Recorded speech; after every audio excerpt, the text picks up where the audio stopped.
जिंदा फकत वहदत अफकार से मिल्लत वहदत हो फना जिससे वो इल्हाम भी इल्हाद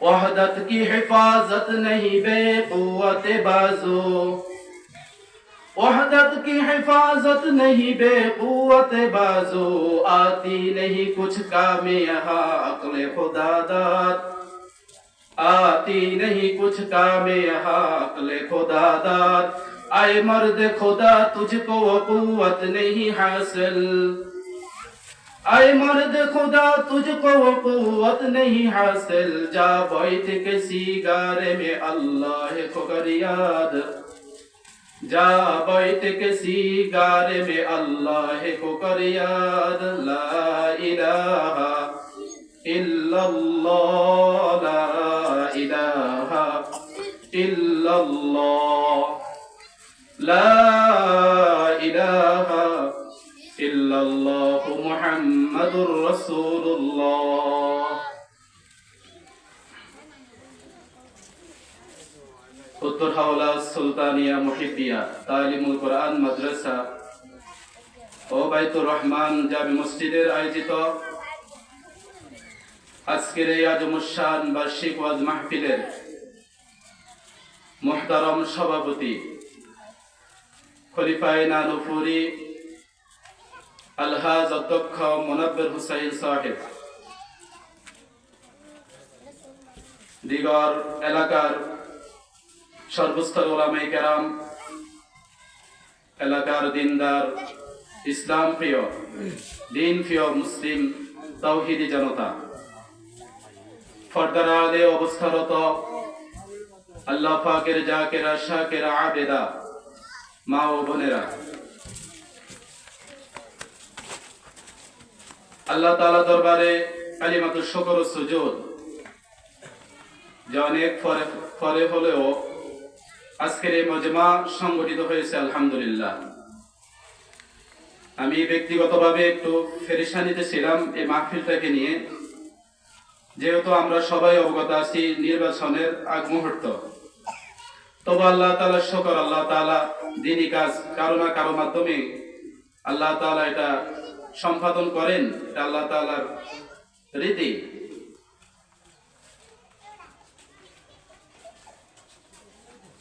মুহতারাম হাজিরিন, আমি আপনাদের সামনে সূরা কাফ থেকে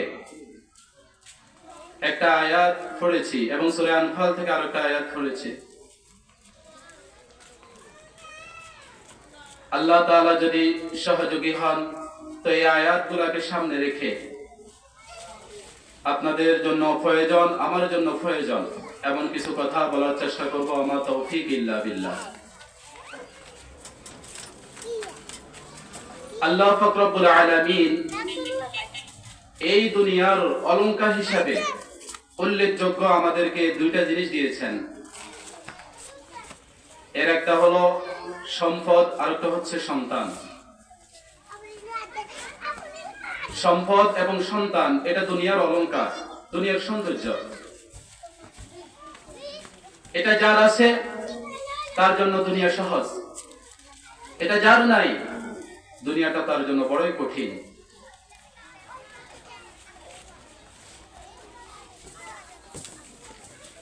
যে বছরকে বছর অপেক্ষা করে সন্তান হয় না, যে অনেক সন্তান নিয়ে দিন কাটাচ্ছে কিন্তু পর্যাপ্ত পরিমাণে সম্পদ অর্থকড়ি তার নেই, এই ধরনের মানুষে বুঝে আসলে এই সন্তানের মূল্য কি, সম্পদের মূল্য কি। যার যেটা নেই সে সেটার অভাব অনুভব করে। একটা লোকের মনে করুন 10টা ছেলে আছে কিন্তু তার ওই পরিমাণ সম্পদ নাই।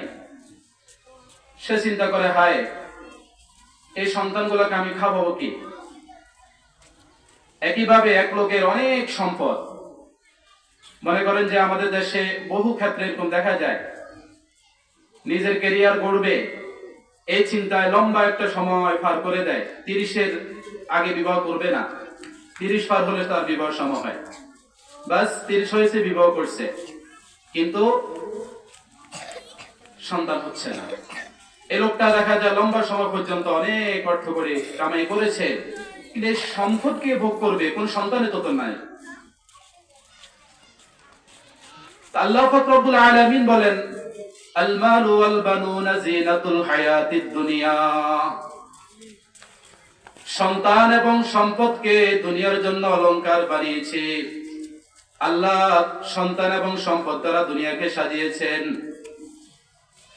অন্য জায়গার মধ্যে আল্লাহ তাআলা বলেন, যুয়িনা লিন-নাসি হুব্বুশ শাহাওয়াতি মিনান নিসাই ওয়াল বানিন।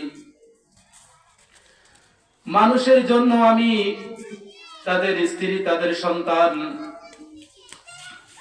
এবং অন্যান্য ধন সম্পদকে আমি তাদের জন্য অলংকার হিসাবে বানিয়েছি।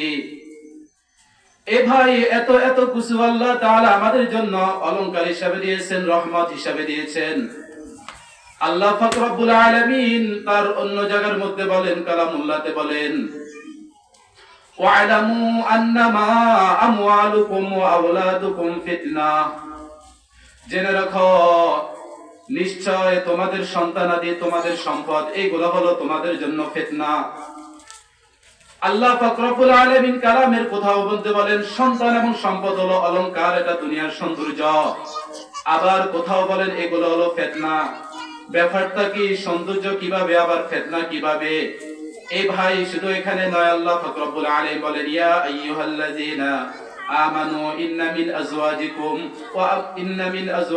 ওয়া আওলাদিকুম আদুউল লাকুম। ও ঈমানদার বান্দারা, তোমাদের স্ত্রী, তোমাদের অর্থকরী, তোমাদের ছেলে মেয়ে, এসব কিছু হলো তোমাদের শত্রু। ফাহজারুহুম, সুতরাং এগুলা থেকে বেঁচে থাকো। কথা বুঝে আসে না? কোথাও বলেন রহমত, আবার কোথাও বলেন গজব। রহমত কিভাবে হলো, গজব কিভাবে হলো? সহজ জবাব হচ্ছে, আমি এইগুলাকে যেভাবে পরিচালনা করব, যদি ভালোভাবে পরিচালনা করতে পারি, তো এই সম্পদ আমার জন্য রহমত হবে, এই সন্তান আমার জন্য রহমত হবে। আল্লাহ না করুক, সন্তানকে যদি ভালো একটা মানুষ বানাইতে না পারি, এই সম্পদগুলাকে যদি সঠিকভাবে ব্যবহার করতে না পারি, তাহলে আমার সম্পদ, আমার সন্তান আমার জন্য গজব, রহমত নয়। আমি মূলত আপনাদের সামনে সন্তানকে কিভাবে আমরা গড়ব, এই বিষয়ে কিছু কথা বলার ইরাদা করেছি। পাশাপাশি সম্পদ আমাদের জন্য কিভাবে রহমত হবে, আর কিভাবে সম্পদ গজব হওয়ার কারণে আমাদেরকে জাহান্নামে যেতে হয়। সর্বপ্রথম আমি আপনাদের সামনে সন্তান নিয়ে কিছু কথা বলি। সন্তান আল্লাহ পাক রব্বুল আলামিন দুনিয়ার নিজামকে টিকিয়ে রাখার জন্য আল্লাহ তাআলা সন্তান দিয়ে থাকেন। এই সন্তান আমি ইচ্ছা করলে যে পাই, বিষয়টা এরকম না, বরং আল্লাহই সন্তান দিয়ে থাকেন। আমাদের চতুর্দিকে তাকাইলে আমরা দেখি এমনও পরিবার আছে যারা বহুদিন অপেক্ষা করার পরও কোনো ছেলের মুখ দেখে না, শুধুমাত্র মেয়ে হচ্ছে। একের পর এক মেয়ে আল্লাহ তাআলা তাকে দান করতেছেন। অন্য ঘরের দিকে তাকালে দেখা যায় তার কোনো মেয়ে নাই, শুধু ছেলে ছেলে, 1 2 জন 3 জন 4 জন ছেলে হতেছে। আবার আল্লাহ পাক এমন এমন ঘর রেখেছেন, এমন এমন স্বামী স্ত্রী রেখেছেন, যাদের ওরস থেকে, যাদের গর্ভ থেকে ছেলে হয়, মেয়েও হয়। আবার এমনও নজির আছে যে ছেলে মেয়ে কোনোটাই হয় না, বছরকে বছর অপেক্ষা করে ছেলে সন্তান ছাড়া জীবন কাটিয়ে দিচ্ছে। কারো থেকে ধার নিয়ে, কারো থেকে পালক পুত্র এনে লালন পালন করতেছে। কি ভাই, বিষয়টা এরকম না? কারো শুধু ছেলে, কারো আবার শুধু মেয়ে, কারো ছেলে মেয়ে আল্লাহ তাআলা উভয়টাই দিয়েছেন। আবার এমন দাম্পত্য দেখা যায়, এমন স্বামী স্ত্রীও পাওয়া যায় তাদের ছেলেও নাই, মেয়েও নাই। আল্লাহ পাক রব্বুল আলামিন আমাকে এই ছেলে দান করুক, মেয়ে দান করুক, এটা আল্লাহ পাকের দেওয়া আমানত। এই আমানতকে রক্ষা করলে এই আমানত আমার জন্য রহমত হবে। এই আমানতে যদি অপব্যবহার করে সুশিক্ষা দিতে না পারি, তাহলে এই সন্তান আমার জন্য, আল্লাহ যে বললেন আদুউল লাকুম, শত্রু হয়ে যাবে।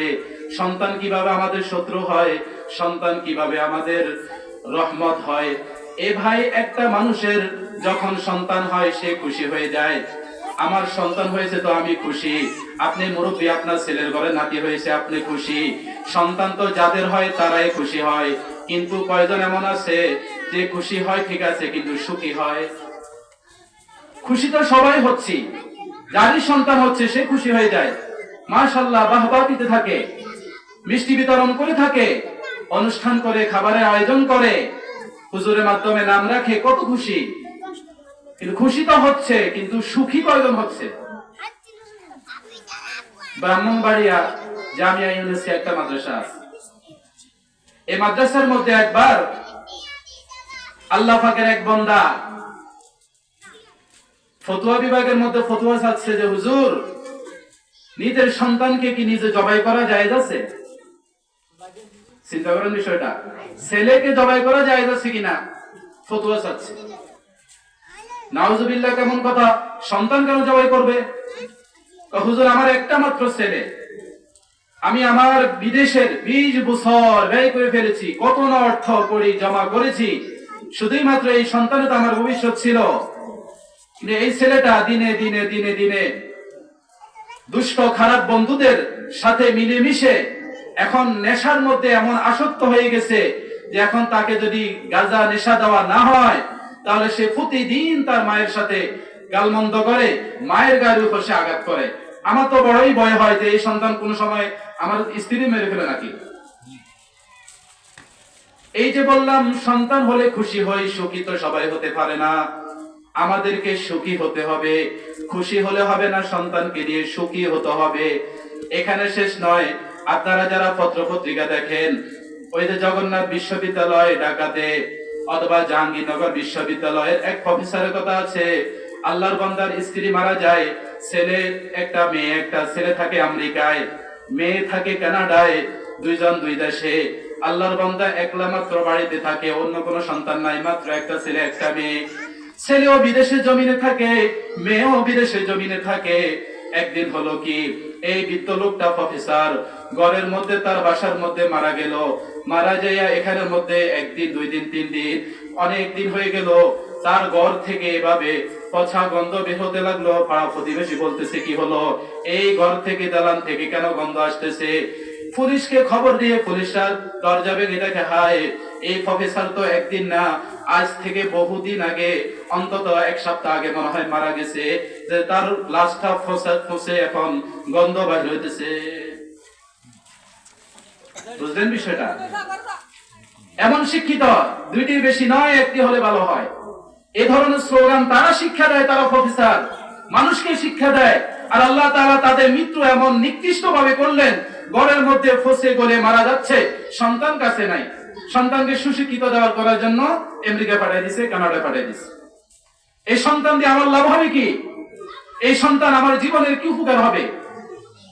উত্তর হাওড়া এলাকার মুরব্বীরা, যুবক ভাইয়েরা, আপনাদের কাছে অনুরোধ,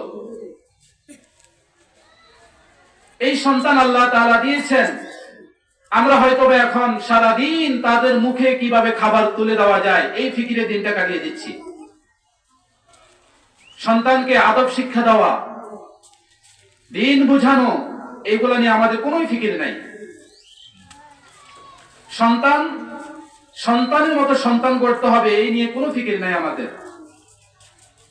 মনে রাখবেন, আজকে হয়তো বা আমি যুবক, আল্লাহ তাআলা আমার শরীরে শক্তি দিয়েছেন, সারাদিন কাজ করতে পারি, বেশি একটা রোগবার আমি আমার হয় না, আমার অর্থ রয়েছে, কামাই করতেছি, খরচ করতেছি, কিন্তু আমার জীবনে এমন একদিন হয়তো বা আসতে পারে যেই দিন আমার এই ফিটটা বিছানার সাথে মিলে যাবে।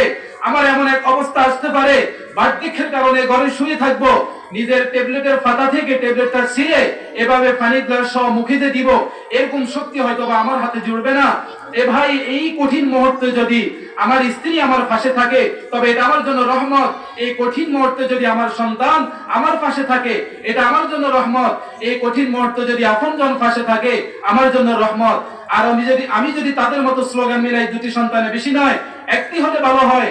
আমি যদি তাদের মতো এভাবে সুশিক্ষা দেওয়ার জন্য তাদেরকে দূরে পাঠিয়ে দিই, এদিকে বৃদ্ধ বুড়া বাবা মা ঘরের মধ্যে ফুসে গলে মরবে। তাদের যে অবস্থা হয়েছে, আমার খুব মনে পড়ে, আমি হাটহাজারী মাদ্রাসায় তখন বাংলাদেশের চলচ্চিত্র জগতের একজন চিত্রনায়ক আছে, নাম বললে অনেকে চিনবে, আমি নাম বলতে চাই না এই কোরআন মজমায়। আমরা তখন হাটহাজারী মাদ্রাসায় পড়ি। ওই লোকটা, তার শ্বশুর, চিত্রনায়ক যে তার শ্বশুর, একদিন লাইভের মধ্যে আসছে, ভিডিও করতেছে। লাইভের মধ্যে এসে নিজের জীবনের এই দুঃসময়ের কথা বলতেছে যে কি না কামাই করলাম, মেয়েও আমার পাশে থাকে না, স্ত্রীও নেই, ছেলে সন্তানও কাছে থাকে না, আমার এই জীবন দিয়ে এই অর্থ করে দিয়ে কি লাভ হলো। বেচারা এই কষ্টে, এই ব্যথায় নিজের লাইসেন্স করা এভাবে পিস্তল দিয়ে নিজের মাথার মধ্যে গুলি ঠেকিয়ে আত্মহত্যা করে মারা যায়। চিন্তা করছেন? বলেন তো তার সন্তানটা তার জন্য রহমত না গজব হয়েছে? গজব হয়েছে, রহমত হয় নাই। এই জন্য আমাদের সন্তানকে রহমত বানাতে হবে, গজব বানালে হবে না। সন্তানকে কিভাবে আমি রহমত বানাবো? ইসলামের শিক্ষা হলো যখন কোন সন্তান দুনিয়াতে আসে, দুনিয়াতে আসার পর তার সুন্দর একটা নাম যখন রাখবেন, এই ছেলেটা যখন, এই মেয়েটা যখন আস্তে আস্তে একটু একটু কথা বলতে পারে, তো তাকে সুশিক্ষা দিতে হবে। ইফতাহু আলা সিবিয়ানুকুম আউয়ালা কালিমাতিন লা ইলাহা ইল্লাল্লাহ। ইসলামের শিক্ষা হলো সর্বপ্রথম শিশুকে লা ইলাহা ইল্লাল্লাহ, লা ইলাহা ইল্লাল্লাহ, লা ইলাহা ইল্লাল্লাহ, লা ইলাহা ইল্লাল্লাহ কালিমা শিক্ষা দেওয়া, ঈমান শিক্ষা দেওয়া, বান্দার সাথে রবের পরিচয় করিয়ে দেওয়া। এটা আমি বাবা মা হলে আমার সন্তানকে শিক্ষা দেওয়া আমার নৈতিক দায়িত্ব। আমি দাদা দাদি, তো আমার নৈতিক দায়িত্ব যে নিজের নাতি নাতকুরকে কোলের মধ্যে নিয়ে, বুঝিয়েন কথা, জোর করিয়ে না। ওই যে মুদ্দারা অনেকে কালিমা তালকিন করে না মৃত্যুর আগ মুহূর্তে, যে আপনি বলেন লা ইলাহা ইল্লাল্লাহ আশহাদু আল্লা ইলাহা ইল্লাল্লাহ, এখানেও কিন্তু ভুল। মৃত ব্যক্তি সে মানে একটু পরে মারা যাবে, মৃত্যু সজ্জায় আছে, তার আপনি কি কালিমা পড়াবেন? শয়তান তো তার সর্বোচ্চ চেষ্টা করবে যে এই মুমিন বান্দাকে কাফের বানিয়ে দুনিয়া থেকে পাঠানো যায় কিনা। তখন আপনি যদি তাকে বলেন যে তুমি লা ইলাহা ইল্লাল্লাহ বলো, আর এই ব্যক্তি যদি কোনোভাবে বলে যে না আমি বলবো না, তাহলে তো বেঈমান হয়ে মারা যাবে। এই জন্য কেউ যখন মৃত্যু সজ্জায় থাকবে, মা বোনেরাও খেয়াল করবেন, তখন তার সামনে সূরা ইয়াসিন পড়তে থাকবেন। তার সামনে একজন জোরে জোরে কালিমা শাহাদাত আশহাদু আল্লা ইলাহা ইল্লাল্লাহ ওয়া আশহাদু আন্না মুহাম্মাদান আবদুহু ওয়া রাসূলুহু লা ইলাহা ইল্লাল্লাহ, এগুলো পড়তে থাকবেন, আপনি পড়তে থাকবেন। আল্লাহ যদি সহজ করে আপনার মুখের এই শব্দ তার কানে যাবে কিনা? কানে যখন যাবে, এই আল্লাহর বান্দা এটা কানে যখন যাবে হয়তো বা মুখ থেকে বলবে। আর আল্লাহ তাআলা যদি এই অবস্থা তার মৃত্যু দিয়ে দেয়, তবে সে কালিমা পড়তে পড়তে দুনিয়া থেকে যাবে। বলতেছিলাম 3 বছরের বাচ্চা, 4 বছরের বাচ্চা কথাই বলতে পারে না। বাবা মা সন্তানকে শিক্ষা দেয় যে একটু বলো না বাবা বাবা, সন্তান বলে বাবা, বলে মা বা আম্মা, বাচ্চা বলতেছে আম্মা, মা বাবা খুশি হয়ে যায়। মাশাআল্লাহ, সন্তান কি বলতেছে? বাবা বলতেছে, আম্মা বলতেছে। আচ্ছা, যে খালেক আল্লাহ পাক রব্বুল আলামিন একে অনস্তিত্ব থেকে অস্তিত্বের মধ্যে আনলেন, এই সন্তানকে আল্লাহ তাআলা দাফে দাফে দাফে দাফে মায়ের জরায়ুতে তাকে লালন পালন করলেন, মায়ের পেটে লালন পালন করলেন। এই সন্তানকে যখন আমি কালিমা শিক্ষা দিব, আল্লাহর নাম শিক্ষা দিব, বলেন আল্লাহ খুশি হবেন কিনা? আল্লাহ খুশি হয়ে যাবে। অনেক সময় হয় এরকম যে বউদের সাথে শাশুড়ির সাথে মিলমিশ নেই, যে কোনো কারণে ঝগড়া একটা লাগা, শাশুড়ির লোকে বললো কি নাই, মিলমিশ নাই, মাসকে মাস কথা বলে না। নাতিটা যখন এখন দাদু বলে, দাদা বলে, এই দাদু দাদার মায়া পড়ে এখন আর শাশুড়ি আর বউ কি ওদের মধ্যে আর কোনো ভেজাল নাই, ওই নাতির দিকে তাকাইয়া সবাই ভালো হয়ে গেছে, মিলেমিশে গেছে। এই জন্য ভাই, আল্লাহ পাক রব্বুল আলামিন যে সন্তান আমাদেরকে দিয়েছেন, 2 বছরের সন্তান, 3 বছরের সন্তান, দাদা হিসাবে কোলে দিচ্ছি, কোলে নিয়ে তাকে আদর করতেছি, দাদা শিক্ষা দিচ্ছি, কোনো অপরাধ না, তাকে দাদা শিক্ষা দেন। কিন্তু ইসলামের শিক্ষা হলো সর্বপ্রথম তাকে লা ইলাহা ইল্লাল্লাহ, লা ইলাহা ইল্লাল্লাহ। আপনি দাদা যদি নাতিকে কোলে বসে বসে এগুলা শিক্ষা দেন, এই ছেলের মেজাজ তৈরি হবে এমন শব্দ দ্বারা, সে অটোমেটিক এটা শুনতে শুনতে শুনতে, আল্লাহ পাক রব্বুল আলামিন তো কথা বলার মতো যোগ্যতা দান করেন। এই ছেলেটা, এই মেয়েটা আল্লাহ আল্লাহ শুনতে শুনতে, কালিমা শুনতে শুনতে তার কলবের মধ্যে আল্লাহ তাআলা কালিমার সিলমোহর মারিয়া দিবেন। বলেন না সুবহানাল্লাহ। আমাদের সর্বপ্রথম কাজ, আসলে সর্বপ্রথম বলে কিন্তু ভুল হবে, যে সমস্ত বাবারা, যে সমস্ত ভাইয়েরা আপনারা চান যে আমি একজন সুসন্তানের বাবা হই, আমি চাই আমার কঠিন মুহূর্তে আমার ছেলে সন্তান আমার পাশে থাকুক, তাদের কিন্তু সন্তান দুনিয়াতে আসার পরেই তাদের পিছনে মেহনত নয়, বরং আরো পিছনে বিবাহ করার আগ থেকে মেহনত করতে হবে সন্তানের জন্য। বিষয়টা বুঝেন না মনে হয় যে দুনিয়াতে আসার আগে সন্তানের জন্য কিভাবে মেহনত। রাসূল করিম সাল্লাল্লাহু আলাইহি ওয়াসাল্লাম বলেন, মা নাহালা ওয়ালিদুন ওয়ালাদান মিন নাহলিন আফজালা আদাবিন হাসানিন। রাসূল করিম সাল্লাল্লাহু আলাইহি ওয়াসাল্লাম বলেন, একজন সফল বাবা, একজন বাবা তার সন্তানের প্রতি সবচেয়ে বড় ইহসান, সবচেয়ে বড় দয়া হলো সন্তানকে আদব শিক্ষা দেওয়া। সন্তানকে কি শিক্ষা দেওয়া? আদব, আখলাক, শিষ্টাচার শিক্ষা দেওয়া। বড় আফসোস হয়, আমি বাবা হয়ে সন্তানকে কি আদব আখলাক শিক্ষা দিব? আমি দাদা হয়ে, আমি তার অভিভাবক হয়ে তাকে কি আদব আখলাক শিক্ষা দিব? আমি এই সন্তানের সামনে, এই নাতির সামনে গালিগালাজ করতে পিছপা হই না। বাবা হয়ে ছেলে সন্তানের সামনে একটা গালি মারি দিস, এই ছেলেটা ছোট থেকে বড় হচ্ছে, 5 বছর, 7 বছর, 10 বছর তার বয়স, আমি তার সামনে অশ্লীল ভাষা গালিগালাজ করতেছি, এই ছেলেকে কি শিক্ষা দিলাম? এর মেজাজ কি তৈরি হবে? আমি যদি হারাম ভাবে রুচি করি, এই সন্তানের মুখে হারাম তুলে দিলাম, এই সন্তান ভবিষ্যতে যে একটা সুসন্তান হবে, মানুষের মতো মানুষ হবে, এটা কি গ্যারান্টি আছে? তার সূচনা, তার শুরুটাই তো আমি কোমর ভেঙে দিলাম তার। আমি বড় আফসোস হয়, বাচ্চারাই তো দুষ্টামি করবে, বাচ্চারাই তো ভুল করবে, সুন্দর আখলাকের মাধ্যমে তাদেরকে প্রতিবাদ করতে হবে, বুঝাতে হবে।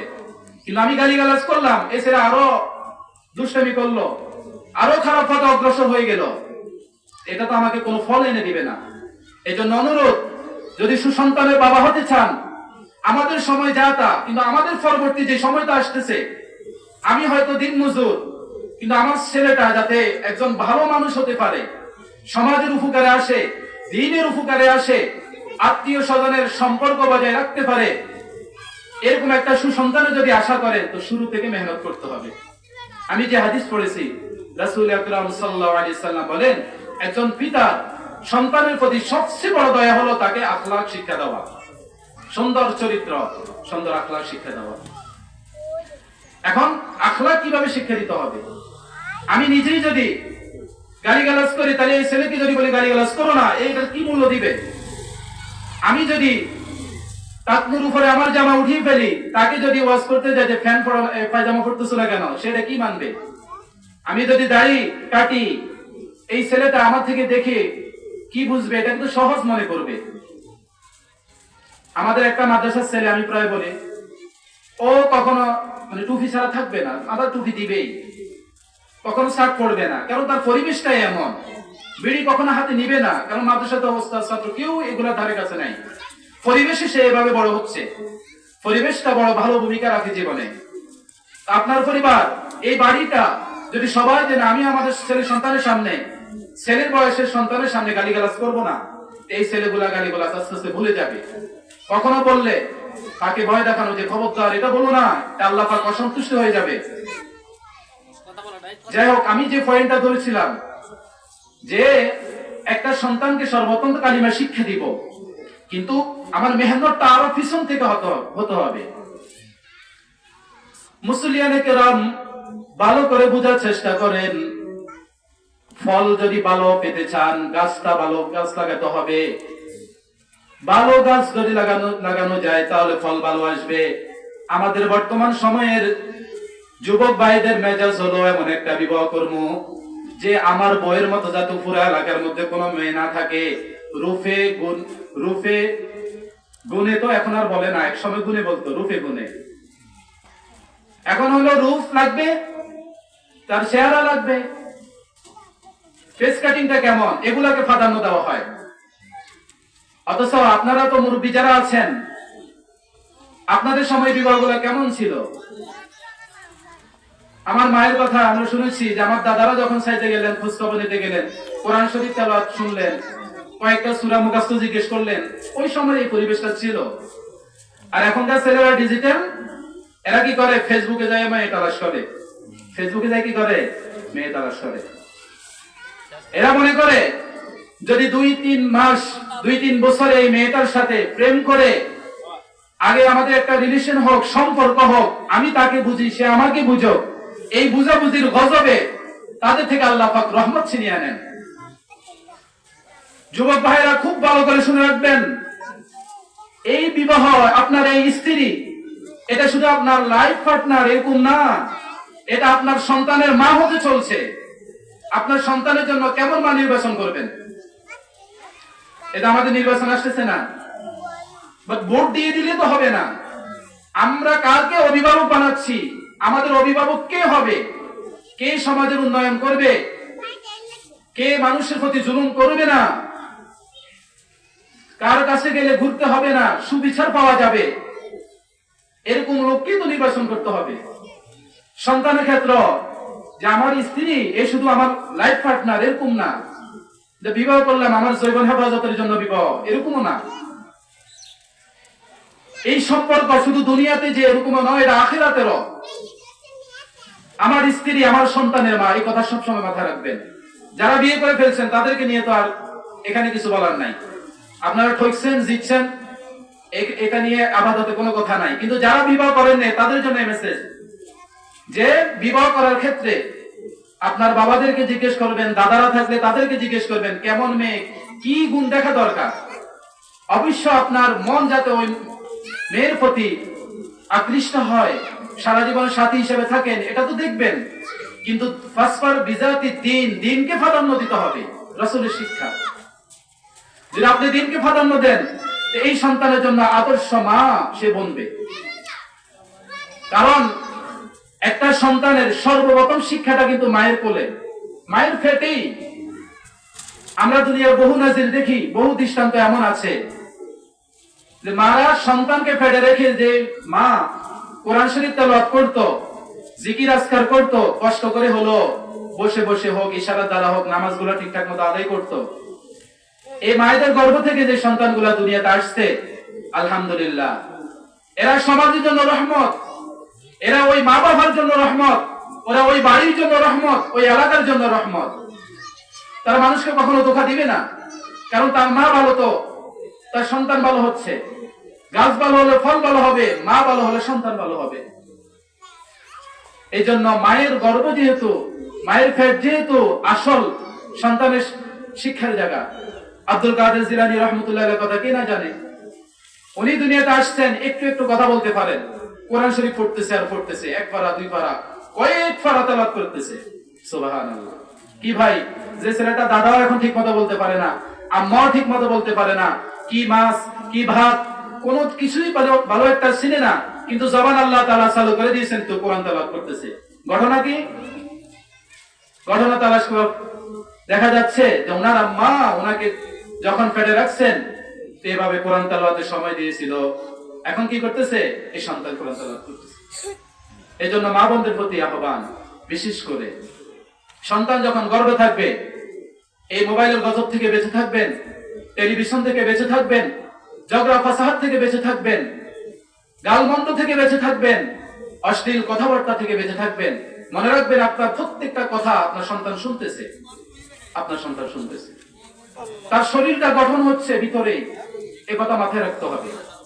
তাহলে আমাদের সন্তান যদি চাই যে আমার শেষ মুহূর্তে আমার সন্তানটা আমার জন্য রহমত হোক, আমার সন্তানটা আমার জন্য সদকায়ে জারিয়ার ন্যায় মৃত্যুর পরে আমার জন্য সওয়াব পোষাবে এমন সন্তান হোক, তাহলে যুবকদেরকে খেয়াল করতে হবে যে যারা বিবাহ করেন নাই তাদের জন্য আদর্শ মা নির্বাচন করতে হবে, এক কাজ।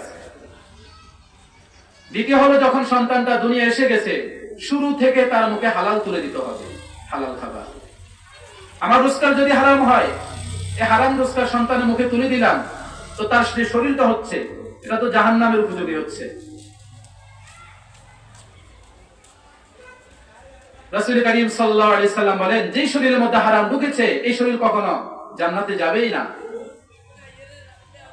মুসলিয়ানে কেরাম, একটা আদর্শ সন্তান যদি আমরা চাই, যদি চাই এই সন্তানটা দুনিয়ার বুকে আমার জন্য রহমত হোক, সর্বোত্তম কাজ হচ্ছে তার জন্য আদর্শ মা বিবেচনা করা, আদর্শ মা নির্বাচন করা। আদর্শ মা যখন নির্বাচন করব, এই মা এই সন্তানের মা তাকে পেটে রেখে যখন আল্লাহ পাকের জিকির করবে, কোরআন তেলাওয়াত করবে, নামাজ পড়বে, ভালো ভালো কথা বলবে, আল্লাহ তাআলার কাছে কান্নাকাটি করবে, আশা করা যায় অসম্ভব বলে কিছু নাই। এই দুনিয়া থেকে আল্লাহ তাআলা আবারও আব্দুল কাদের জিলানী জন্ম দিতে পারেন, আবারও আশরাফ আলী থানভী রাহমাতুল্লাহ আলাইহি জন্ম দিতে পারেন।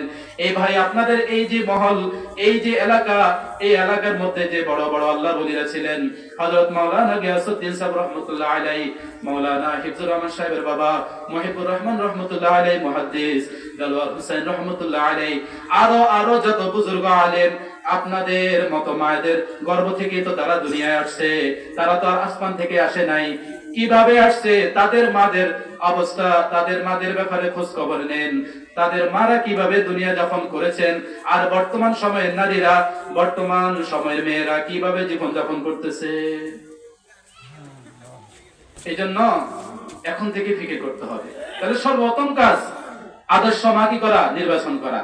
দ্বিতীয় কাজ যে তাদেরকে, আপনি দাদা হলো, তাকে কোলে নিয়ে কালিমা শিক্ষা দিবেন, লা ইলাহা ইল্লাল্লাহ, লা ইলাহা ইল্লাল্লাহ।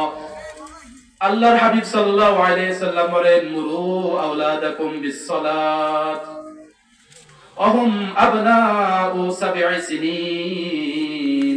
রাসূল করিম সাল্লাল্লাহু আলাইহি সাল্লাম বলেন, তোমাদের সন্তানদেরকে নামাজের আদেশ করো যে এমন অবস্থায় যে তাদের বয়স যখন 7 বছর উপনীত হয়। সুবহানাল্লাহ। ইসলাম কত সুন্দর, কিভাবে একটা মানুষ তার শুরু থেকে বড় হবে, মৃত্যু পর্যন্ত সমস্ত বিধিবিধান ইসলাম শিক্ষা দেয়। দুনিয়াতে আসার পর কি কাজ, এরপরে যখন তার বয়স 7 বছর হবে, সেই সময়ের কি কাজ। রাসূল করিম সাল্লাল্লাহু আলাইহি সাল্লাম বলেন, সন্তানের বয়স যখন 7 বছর হবে, তো তাকে তোমরা নামাজের ব্যাপারে বলো, নামাজের শিক্ষাটা তাকে দাও। এখন আমি নামাজের কথা বললে আমাকে তো নামাজ নিজে পড়তে হবে। ওয়াহমুর আহলাকা বিসসালাত ওয়াসতাবির আলাইহা। আল্লাহ পাক রব্বুল আলামিন বলেন, হে মুমিন বান্দারা, তোমাদের পরিবারকে নামাজের আদেশ করো। আল্লাহ পাক রব্বুল আলামিন নবীকে বলেন, নবী হে, আপনি আপনার পরিবারকে নামাজের আদেশ করুন, পাশাপাশি আপনি এই নামাজের উপর অটুট থাকুন। ইসলামের শিক্ষা হলো, আমি আদেশ করতে হলে তো আমাকে মানতে হবে। ওমা, আমি যে একটু আগে গালিগালাজের কথা বলছিলাম, অনেক সময় আমাদের মুরব্বীদের মন খারাপ হয়ে যায়। একটা ছেলে বড় করে একটা গালি দিছে, এই গালি দিলা কেন, গালি দিলা কেন, প্রতিবাদ করতেছে আরো বড় গালি দিয়ে। এটা হলো নামাজের আদেশ করতেছেন পরিবারকে, তো নিজে তো ওই নামাজের উপর অটুট থাকতে হবে, নামাজগুলোকে হেফাজত করতে হবে, নামাজ কায়েম করতে হবে। আল্লাহ তাআলা বলেন, লা নাসআলুকা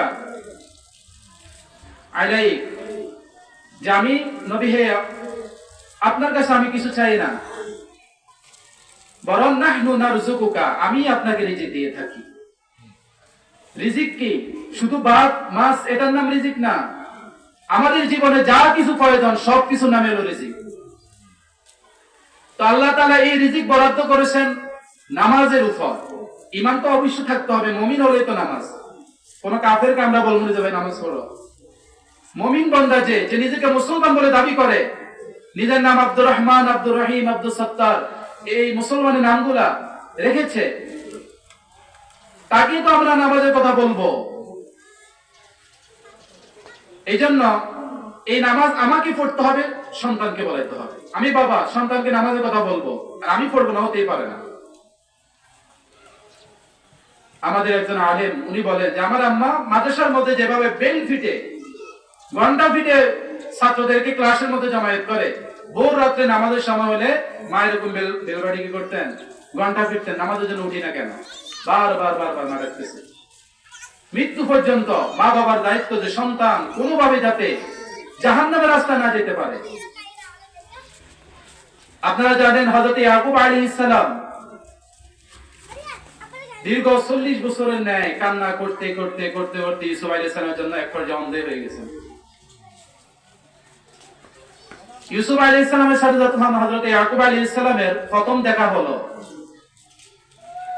তখন ইউসুফ আলাইহিস সালাম বলেন যে বাবা আপনি না নবী, আমার জন্য এভাবে কান্না করতে চোখ অন্ধ করলেন কেন? আপনি কি আল্লাহর তাকদীরের প্রতি বিশ্বাস রাখেন না? ইয়াকুব আলাইহিস সালাম বলেন, এটা কেমন প্রশ্ন করলা বাবা? তাকদীরের প্রতি বিশ্বাস রাখা সাধারণ মুসলমান যারা, তাদের উপরে তো এটা বড় দায়িত্ব, ইবাদত, এটা ফরজ।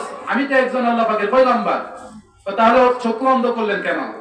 ও বাবা, আমার বুকের ব্যথা ছিল, তুমি যে বয়সে আমার থেকে হারিয়ে গেছিলে, বাবা হিসাবে সন্তানকে জাহান্নামের আগুন থেকে বাঁচানো একজন বাবার দায়িত্ব ছিল।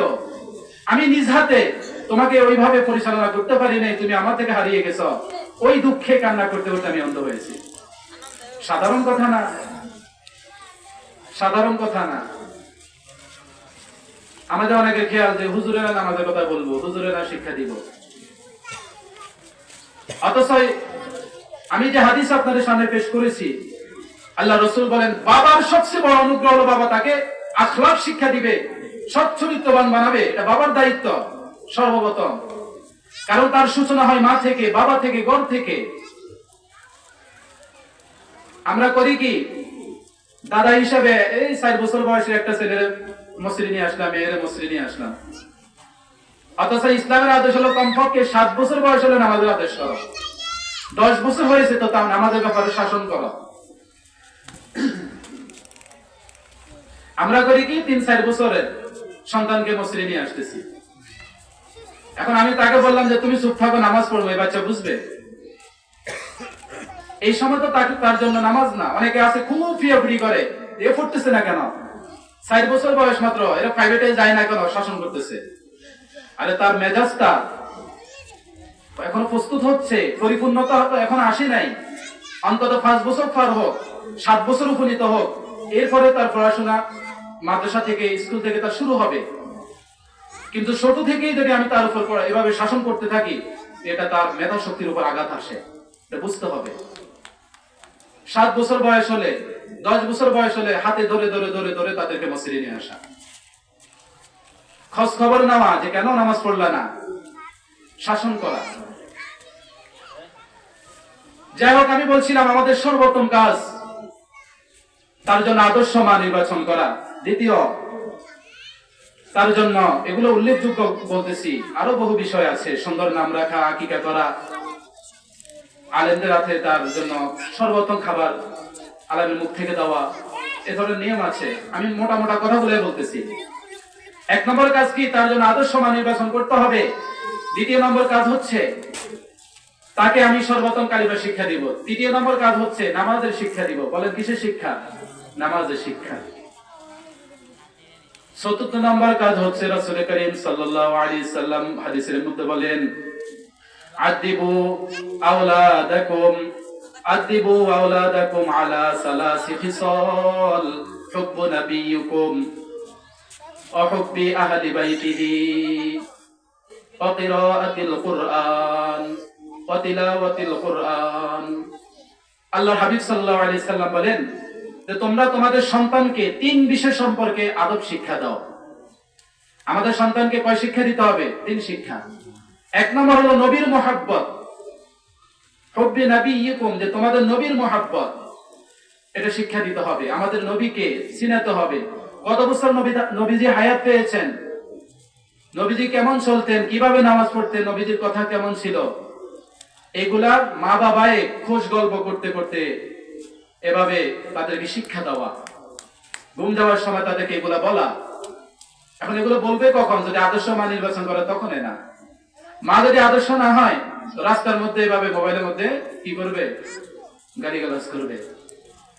অনেক মা বোনদের দেখি জোর করে গালিগালাজ করতেছে, বাস কোন ধরনের ভয় নাই, আদব নাই, আখলাক নাই। কি বলতেছি, কার সামনে বলতেছি, মানামানি নাই।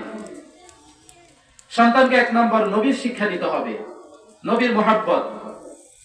নবীর মহব্বত, নবীর কথা যখন পালন করবে, এটা হবে নবীর সবচেয়ে বড় মহব্বত।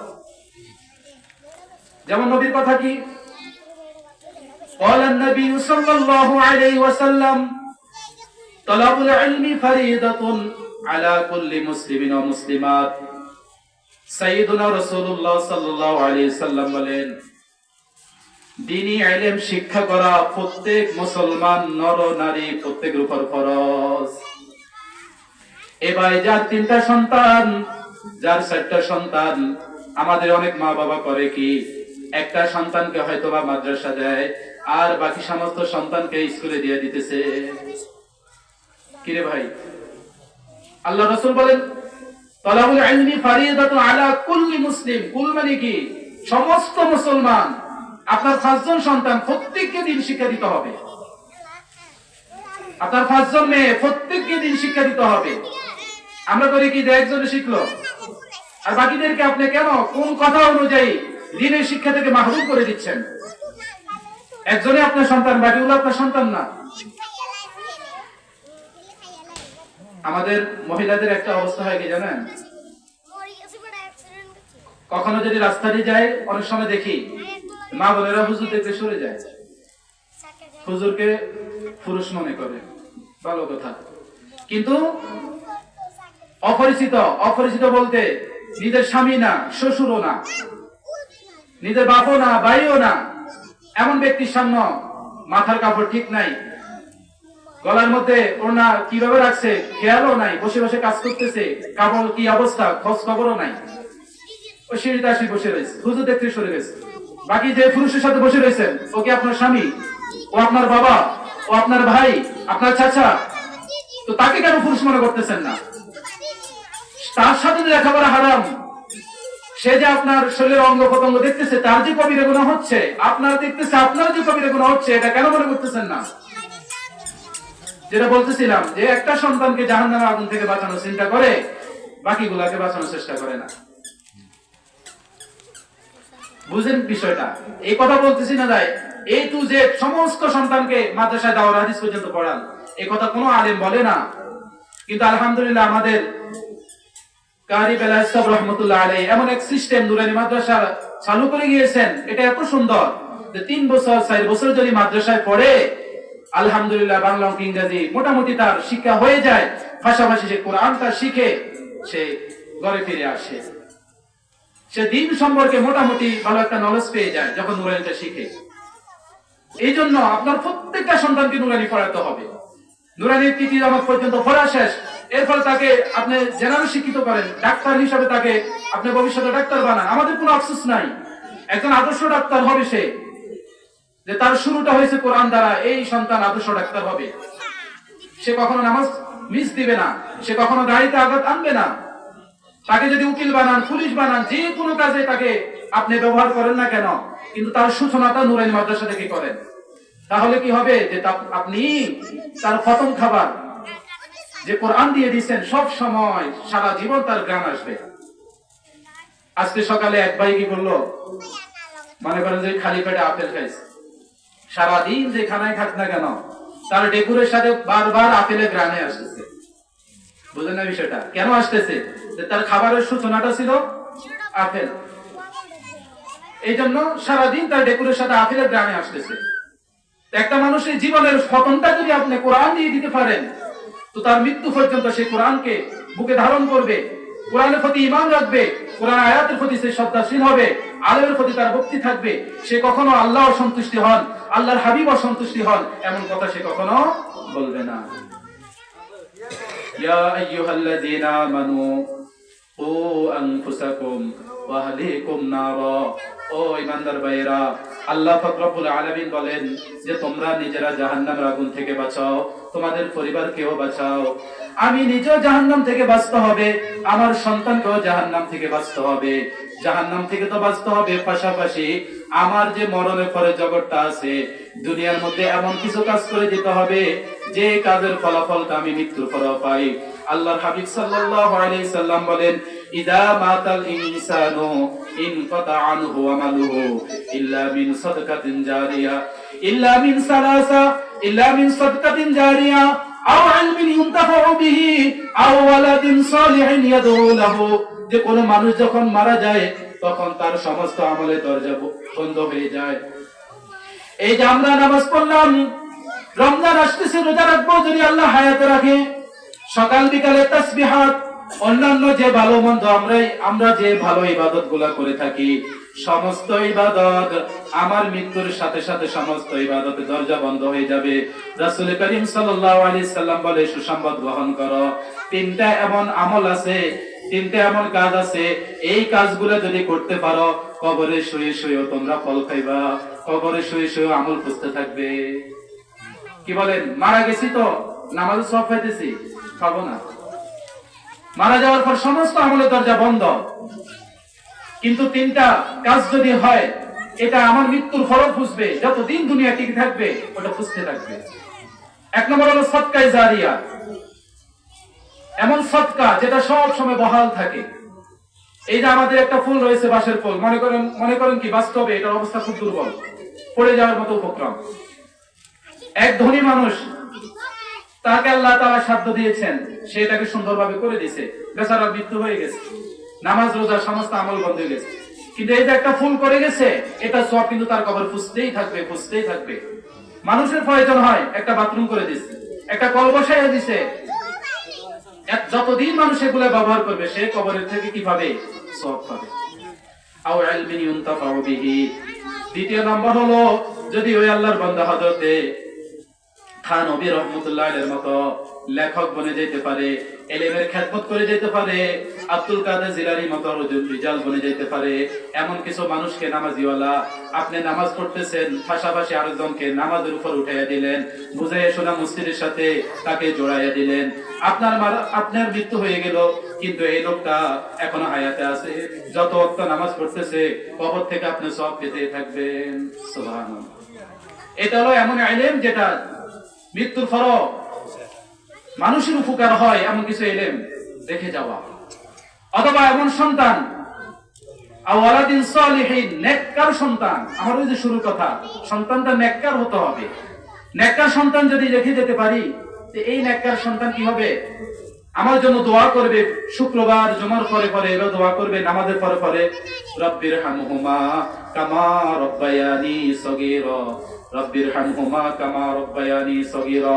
আল্লাহ তাআলার কাছে বলবে, ও আমার রব, ও আমার পালনকর্তা, মেহেরবানি করে আমার মা বাবার প্রতি দয়া করেন, মা বাবার প্রতি রহম করেন, যেভাবে মা বাবা ছোটবেলা আমাদের প্রতি রহম করেছে, দয়া করেছে। কি ভাই, এরকম সন্তান আমরা রেখে যেতে চাই তো? ইনশাআল্লাহ বলেন ইনশাআল্লাহ। এই জন্য ওই কাজগুলো আমাদেরকে করতে হবে।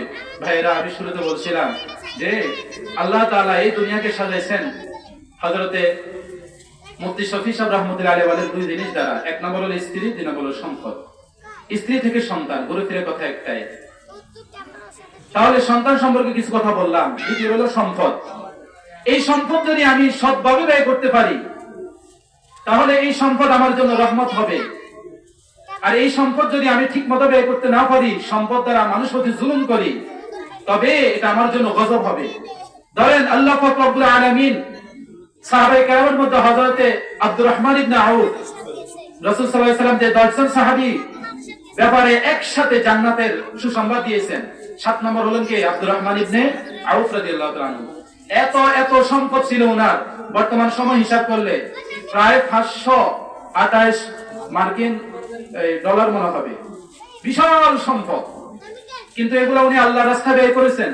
হযরত ওসমান গনি, কি পরিমাণের সম্পদ আল্লাহ তাআলা তিনাকে দিয়েছেন, কিন্তু ওনার এই সম্পদটা জাহান্নামের কারণ হয়নি, বরং জান্নাত পাওয়ার কারণ বনে গেছে। সুবহানাল্লাহ।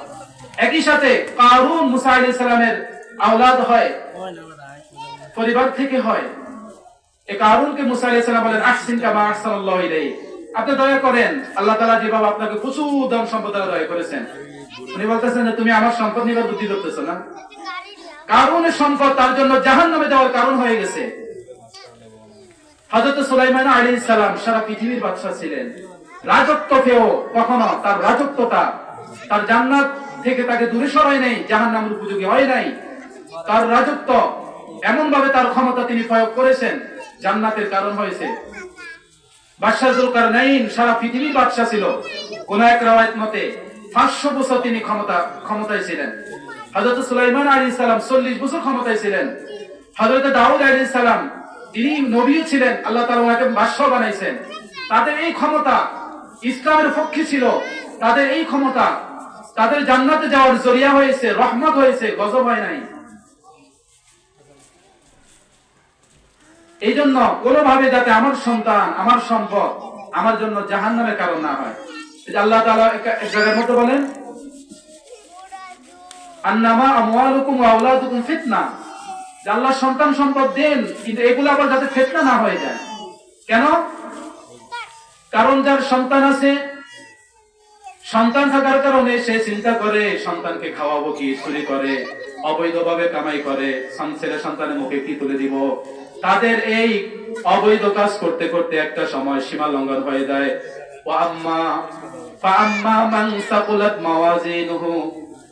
আল্লাহ পাক রব্বুল আলামিন বলেন, তাদের যারা সীমা লঙ্ঘন করবে, فأما من طغى وآثر الحياة الدنيا فإن الجحيم هي المأوى। আল্লাহ তাআলা বলেন ফাম্মা মান তাগা, যে ব্যক্তি সীমা লঙ্ঘন করলো, ওয়া আসারুল হায়াতাদ দুনিয়া, আর সে দুনিয়ার জীবনটাকে সে প্রাধান্য দিয়েছে। বুঝেন বিষয়টা? সীমা লঙ্ঘন, সীমা লঙ্ঘন মানে কি? ইসলাম যে সীমা রেখা বাতলিয়ে দিয়েছে তার বাইরে কাজ করা, এটাই সীমা লঙ্ঘন। আপনি ব্যবসা করেন, হালাল ভাবে ব্যবসা করেন, আপনার জন্য আল্লাহ তাআলা বৈধতা দিয়েছে, সারাদিন ব্যবসা করেন, নামাজের সময় নামাজ পড়েন, কিন্তু আপনি ফসা জিনিস, 2 নম্বর জিনিস, মেয়াদ উত্তীর্ণ জিনিস ঢুকাইয়া দিলেন, সেরা টাকা ধরাইয়া দিলেন, তাহলে এটা ব্যবসা হলো না মানুষকে ধোঁকা দেওয়া হলো? ধোঁকা দেওয়া হয়েছে, সীমা লঙ্ঘন করা হয়েছে। এই সীমা লঙ্ঘন করার কারণে আল্লাহ পাক বলেন, যারা সীমা লঙ্ঘন করবে আর দুনিয়ার জীবনকে প্রাধান্য দিবে, এই 2 কাজ যদি পাওয়া যায়, ফাইনাল জাহিমা হিয়াল মাওয়া, জাহান্নাম তার ঠিকানা। এজন্য সীমা লঙ্ঘন করা যাবে না। আল্লাহ নামাজ ফরজ করেছেন, আমি নামাজ পড়বো, আমি মুমিন, পড়তে হবে নামাজ, আমাকে না পড়া সীমা লঙ্ঘনের অন্তর্ভুক্ত। আল্লাহ যে সীমানা বাতাই দিলেন, আল্লাহ যা বলছেন আমি তা করছি না, এটাই তো সীমা লঙ্ঘন। দাঁড়িয়ে রাখা আল্লাহ সৌন্দর্য করেছেন, রাখতেছি না, সীমা লঙ্ঘন। এগুলা কি আমার কথা না, কোরআনের কথা বলতেছি। ফাআম্মা মান তাগা, যারা সীমা লঙ্ঘন করে, ওয়া আসারুল হায়াতাদ দুনিয়া, আর দুনিয়ার হায়াতকে প্রাধান্য দেয়। মসজিদে আসতেছে না কেন? কারণ আমার কাজ করতে হয়, শরীরটা নাপাক, বোঝা গেল তাই সে দুনিয়াটাকে প্রাধান্য দিচ্ছে। তো যারা দুনিয়াকে প্রাধান্য দিবে, যারা সীমা লঙ্ঘন করবে, তাদের ঠিকানাই তো হবে জাহান্নাম। আমার হাতে সময় নাই, তাহলে আরো কিছু কথা বলার চেষ্টা করতাম। তাহলে সার কথা হচ্ছে, সন্তান এই সম্পদ যাতে আমার জন্য কি হয়? রহমত হয়। বলেন কি হয়? আমরা যতদিন বেঁচে থাকি আমাদের এই সম্পদটা, আমাদের এই সম্পদ, আমাদের সন্তান যাতে রহমত হয়। এই জন্য সন্তানকে বুঝাবো, বাবা যতদিন বেঁচে থাকি নামাজের কথা বলবোই, যতদিন বলে থাকি বেঁচে থাকি দাঁড়ির কথা বলবোই। বাবাই যদি দাঁড়িয়ে না রাখি সন্তানকে কি বলবো? এই জন্য নিজেরাও ইসলামের উপর চলতে হবে, সন্তানকেও চালাতে হবে। নিজে হালাল কামাই করতে হবে, সন্তানকেও হালাল কামাইয়ের প্রতি উৎসাহ করতে হবে। নিজে হারাম থেকে বাঁচতে হবে, সন্তানকেও হারাম থেকে বাঁচার জন্য বলতে হবে। পাশাপাশি আল্লাহ তাআলা যে অর্থকই আমাকে দিয়েছেন, এটা যাতে সীমা লঙ্ঘন না হয়, এটা যাতে আমার জন্য রহমত হয়। আমি 1000 টাকা কামাই করলাম, 100 টাকা দান করে দিলাম, অসুবিধা কোথায়? কিন্তু আমি একটা জিনিস পাওনা হলো 1000 টাকা, আমি জোর করে মানুষ থেকে 1000 টাকা নিয়ে দিলাম, বাকি 1000কে আমি 500 টাকার জন্য নষ্ট করে দিচ্ছি, সীমা লঙ্ঘন করেছি। এটা আমার জন্য সম্পদ রহমত হবে না, এই সম্পদ আমার জন্য গজব হবে। এই জন্য ধনী গরিব নির্বিশেষে সকলের জন্য এই কথা, আপনার আমার সম্পদ, আপনার আমার সন্তান যাতে রহমত হয়, আমরা সেই চেষ্টা করব। রমজান আসতেছে, রমজানের রোজাগুলো যাতে প্রত্যেকটা শিশু রাখে, যারা বুঝবুদ্ধি হয়েছে কয়েকজনের সিস্টেম অনুযায়ী রাখবে, জোহর পর্যন্ত রাখবে, মা বাবারাই তাদেরকে শিক্ষা দিতে হবে। আল্লাহ পাক রব্বুল আলামিন যেসব কথা বলেছি, সর্বপ্রথম আমাকে আপনাদের সকলকে ওই কথাগুলো বোঝার, আমল করার তৌফিক দান করুন। ওয়া আখিরু দাওয়ানা আলহামদুলিল্লাহি রাব্বিল আলামিন।